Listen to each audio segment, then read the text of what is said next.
Hello everyone, तो आप सभी का गोरिल्ला क्लासेस में मैं स्वागत करती हूँ। 2024 को टारगेट करते हुए हमने इनिशिएटिव लाए हैं आपके लिए, जिसमें से हर एक सब्जेक्ट्स में आपसे जो एक्सपेक्टेड क्वेश्चन है, इस क्वेश्चन के साथ हम आपको कंसेप्ट की तैयारी भी कराएंगे, मतलब कंसेप्ट भी कोशिश करेंगे, उसके साथ बहुत सारे कंसेप्ट आपको पढ़ाए। तो चैनल पे नए होंगे तो चैनल को सब्सक्राइब करके जाएंगे, बेल आइकन दबा देंगे, क्योंकि बहुत इंपॉर्टेंट चीजें आपके पास आएगी, राइट। तो चलिए, वेरी फर्स्ट क्वेश्चन स्टूडेंट अगर आता है तो आंसर देने की कोशिश करेंगे, नहीं आता तो मेरे साथ समझिएगा। अब बोल रहे हैं फर्स्ट क्वेश्चन में, the volatility in the Indian share market. Volatility का अर्थ होता है कभी कभी इंक्रीज कभी डिक्रीज। वोटैलिटी वर्ड आता है अस्थिर। अस्थिरता मतलब कि इंक्रीज डिक्रीज हो रही है, वो किसकी वजह से होती हैं? इनफ्लो और आउटफ्लो ऑफ फॉरेन फंड, मतलब आ रही हैं जा रही हैं फॉरेन रिजर्व, इसकी वजह से। Fluctuation in foreign capital market. Capital दो प्रकार के मार्केट होते हैं, मनी मार्केट, कैपिटल मार्केट। इसके लिए चेंज इन मॉनेटरी पॉलिसी, हमारा सेंट्रल बैंक आरबीआई जो पॉलिसीज चेंज करते हैं उसकी वजह से भी होता है। ये सारी क्या है? वोटैलिटी होती है शेयर मार्केट में, मतलब प्राइस इंक्रीज डिक्रीज होता है। क्या लग रहा है आपको? चलिए इसको समझते हैं। मान लीजिए आपको कुछ नहीं आता तो भी इस क्वेश्चन को कैसे सॉल्व कर सकते हैं? तो आपको लगता है कैपिटल, क्योंकि ये स्टॉक शेयर मार्केट की बात है तो कैपिटल है तो सही होगा, तो मतलब हमारा बी जो है वो पक्का पक्का है, ऐसा ही है। तो बी देखिए कहाँ पे आपको बी दिख रहा है, यहाँ दिख रहा है, यहाँ दिख रहा है, यहाँ दिख रहा है, मतलब कि ये मेरा कट गया, राइट। अगर मॉनेटरी पॉलिसी सारी की चीजें जो होती हैं किसके? आरबीआई ही करता है, राइट। मनी मार्केट आपको कौन कंट्रोल करता है? आरबीआई, राइट, सेंट्रल बैंक करता है। तो हमारा क्या होगा? सीबी होगा। सीबी होगा, कहाँ है हमारा सी? देखिए कहाँ नहीं है, इसको भी काट दो तो दो में कंफ्यूज। आपको क्या लगता है कि अगर बाहर से आएंगे एफडीआई करेंगे या एफपीआई करेंगे तो क्या फर्क नहीं पड़ेगा आपकी कंट्री में फॉरेन एक्सचेंज या स्टॉक मार्केट में? यस पड़ेगा स्टूडेंट, बहुत इंपॉर्टेंट है। तो ए बी सी तीनों आपके सही हो जाते हैं अगर इन तीनों के कारणों की वजह से आपका इंडियन शेयर मार्केट क्या होता है? वोटैलिटी मतलब इंस्टेबिलिटी होती है। ओके, तो ये है। चलिए नेक्स्ट क्वेश्चन है, fiscal deficit implies. Fiscal deficit, और स्टूडेंट मैं आपको बता दूं ये जो विन पीसीएस जो एग्जाम्स होते हैं उनमें आए गए हैं, तो बहुत इंपॉर्टेंट क्वेश्चन हो जाता है। अगर आपको नहीं पता आप एक कॉपी ले, उसमें ये सारे टर्म्स लिखे, राइट। लास्ट में आप उसको क्या करेंगे, जब आप एग्जाम देने जाएंगे देख के जाएंगे, जितने भी क्वेश्चन कर रहे हैं उसके की पॉइंट्स लिखेंगे। तो देखिए फिस्कल डेफिसिट क्या होता है? हमें पता है कि फिस्कल डेफिसिट हमने क्या पढ़ा है? टाइप ऑफ डेफिसिट में। कहाँ पढ़ा है? बजट में पढ़ा है, राइट। तो बहुत सारे डेफिसिट होते हैं, like fiscal deficit, revenue deficit, monetise deficit, revenue effective deficit, primary deficit. उसी में से आपका एक फिस्कल डेफिसिट, उसका फॉर्मूला क्या होता है आपको मालूम होना चाहिए। Total budget expenditure minus total budget receipts excluding borrowing, मतलब बोरोइंग को माइनस कर दोगे तो सारा टोटलिटी जो होती है, अगर एक्सपेंडिचर गवर्नमेंट का ज़्यादा है और रेवेन्यू कम है तो माइनस हो जाएगा, तो हो जाता है फिस्कल डेफिसिट। अब यहाँ तो कहीं ऐसा चीज देखा ही है नहीं। आप मान लीजिए कि आपको लगा कि यार ये तो पढ़ा ही नहीं हमने, तो कैसे करेक्ट करेंगे? अब देखिए टोटल बजट क्या था? टोटल तो था, तो टोटल तो सब में है, राइट, सब में है। चलो टोटल एक्सपेंडिचर खत्म हो गया। अब रिसिप्ट्स देखो, रिसिप्ट्स कौन कौन सी? सिर्फ टोटल रिसिप्ट्स लिखा हुआ है यहाँ पे। Total receipts, recovery of loan, receipts from disinvestment. Disinvestment क्या होता है? जब गवर्नमेंट अपनी ऑनरशिप बेच देती, मतलब कि अपनी पीएसयूज दे देती हैं प्राइवेट सेक्टर को शेयर्स, तो उसको क्या बोलते हैं? डिसइन्वेस्टमेंट। ओके, ये है। तो revenue receipts, receipts from disinvestment, मतलब आधा अधूरा नहीं लग रहा आपको ये सारी चीजें? नहीं अधूरा, ये आपका परफेक्ट डेफिनेशन लग रहा है। रिसिप्ट्स आएगा, ध्यान से सुनिएगा, रिसिप्ट्स कहाँ से आएगी, रेवेन्यू रिसिप्ट्स मतलब टैक्स नॉन टैक्स आएगी। चलिए, रिकवरी ऑफ लोन, अगर गवर्नमेंट, हमारी यूनियन गवर्नमेंट बांग्लादेश को लोन देती है, असिस्टेंस देती है, उसमें रेवेन्यू तो कमाती है, तो वही तो होगा। और डिसइन्वेस्टमेंट से भी तो रेवेन्यू आता है, तो होगा नहीं। तो आपका परफेक्ट डेफिनेशन ये हो जाता है। मान ले कि अगर नहीं भी आता है तो यहाँ पे अप्लाई करें। और एक चीज मैं आपको बता देती हूँ, जो एग्जैक्ट आप पढ़ के जाएंगे वही आपको परोस के नहीं मिलेगा, आपको वहाँ पे अपने कंसेप्ट अप्लाई करने पड़ेंगे, राइट। ये चीज अपने मन में बना लीजिए, राइट, सोच लीजिए, तो आपका फर्स्ट आंसर हो जाता है। नेक्स्ट क्वेश्चन आते हैं 5 ईयर प्लान। क्योंकि ये 5 ईयर प्लान बहुत पुराना हो चुका है, फिर भी ये आपका पीछा नहीं छोड़ेगा। ये आपके क्वेश्चंस आएंगे और इसको अच्छे से डेप्थ में करके जाइएगा, चाहे वो 5 ईयर प्लान हो या फिर आपका नीति आयोग हो। तो थर्ड हमारा देखते हैं, which of the following 5 year witness highest growth rate in India.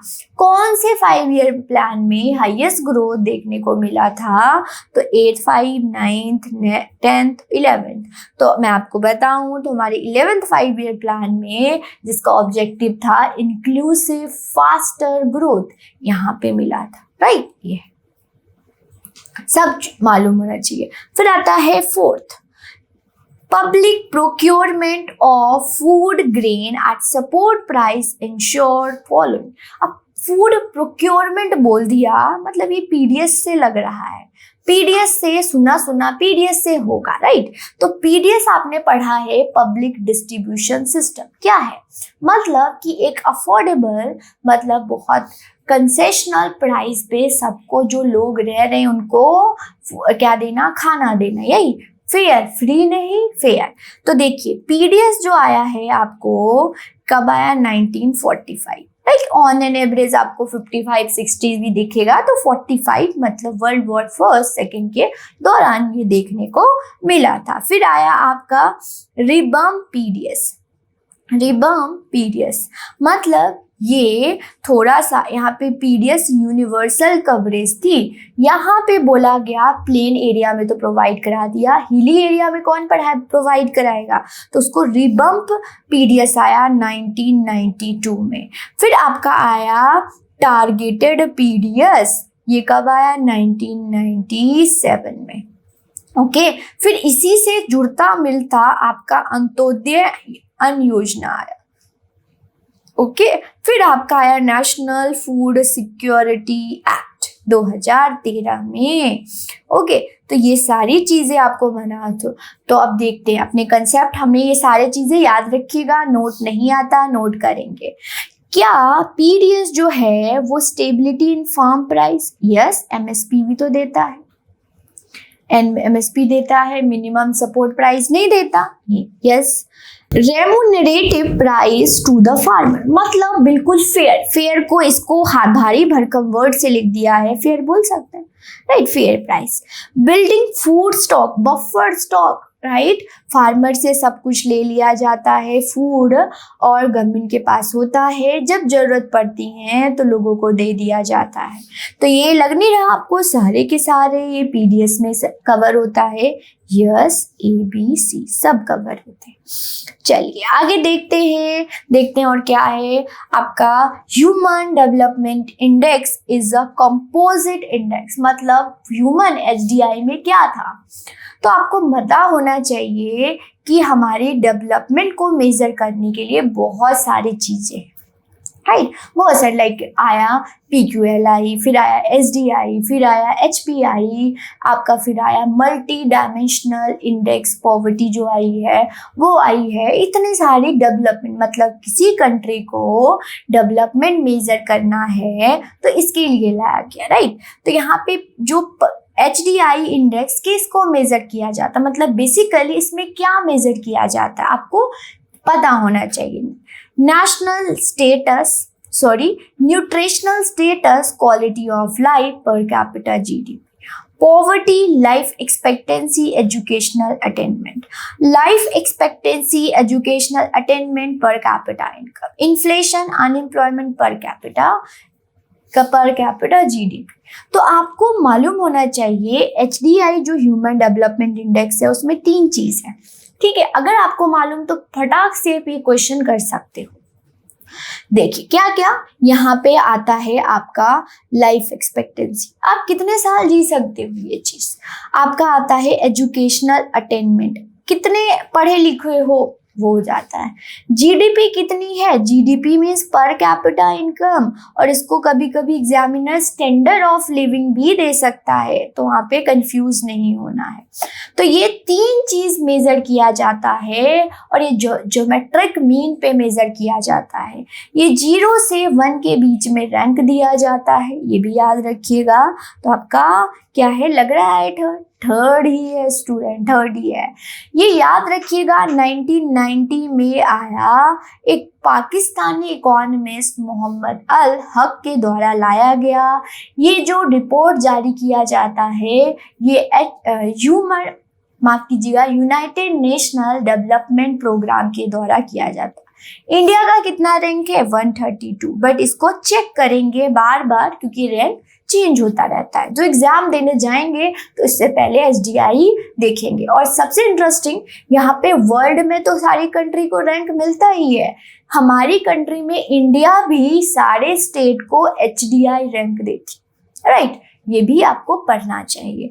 तो इस प्रकार से सारे कंसेप्ट हमने देखा, और इसी और डिटेल में पढ़ने के लिए और बिल्कुल बेसिक से पढ़ना है आपने, इसके लिए हमारी तरफ से कोर्स लॉन्च किया गया जिसका नाम है फाउंडेशन कोर्स। मतलब यहाँ पे आपकी नींव स्ट्रॉन्ग की जाएगी, मींस आपका जो होगा यहाँ पे देखिए पॉलिटिकल साइंस कंप्लीट, ऑप्शनल जो होंगी वो आपको 24 999 में आपको पड़ेगा, वही आपका हिस्ट्री ज्योग्राफी ऑप्शनल। अगर सिर्फ आपको जीएस लेना, वैसे तो आपको जीएस के साथ ऑप्शनल की भी तैयारी कर लेनी चाहिए, कोई भी नहीं, नोटिफिकेशन आएगा तब तैयारी करेंगे, तब कुछ नहीं तैयारी होता है स्टूडेंट, ये रियलिटी है। ओके, तो देखिए यहाँ पे कंप्लीट जीएस कोर्स है जो कि 24 999 में आपको मिलेगा। अब जीएस के साथ ऑप्शनल, मतलब जीएस भी पढ़े, प्रीलिम्स भी करे, मेंस भी करे, उसके लिए आपका जो है वो बहुत मिनिमम 39 999 में, इसमें आपको पॉलिटिकल साइंस, इकोनॉमी, हिस्ट्री जो भी आपका ऑप्शनल है वो मिल जाएगा आपका, राइट। और जीएस के साथ पढ़ाया जाएगा। कोई भी डिटेल चाहिए आप कमेंट सेक्शन में जा सकते हैं, पूछ सकते हैं, अच्छे से एक्सप्लेन करके एंड देन आप कोर्स ज्वाइन करें हमारे। फिर ये हमारा टेलीग्राम चैनल है, उसको भी आप जल्द से जल्द ज्वाइन करें क्योंकि सारी इंफॉर्मेशन इस पे प्रोवाइड की जाती है, राइट। ये है क्लासेस हो गई, इतने सारे करंट अफेयर तो आपको करना ही चाहिए, आप वेट मत करें, करंट अफेयर सारी चीजें कर सकते हैं। तो आज के लिए स्टूडेंट इतना ही, नेक्स्ट लेक्चर में मिलेंगे नए क्वेश्चन के साथ। धन्यवाद।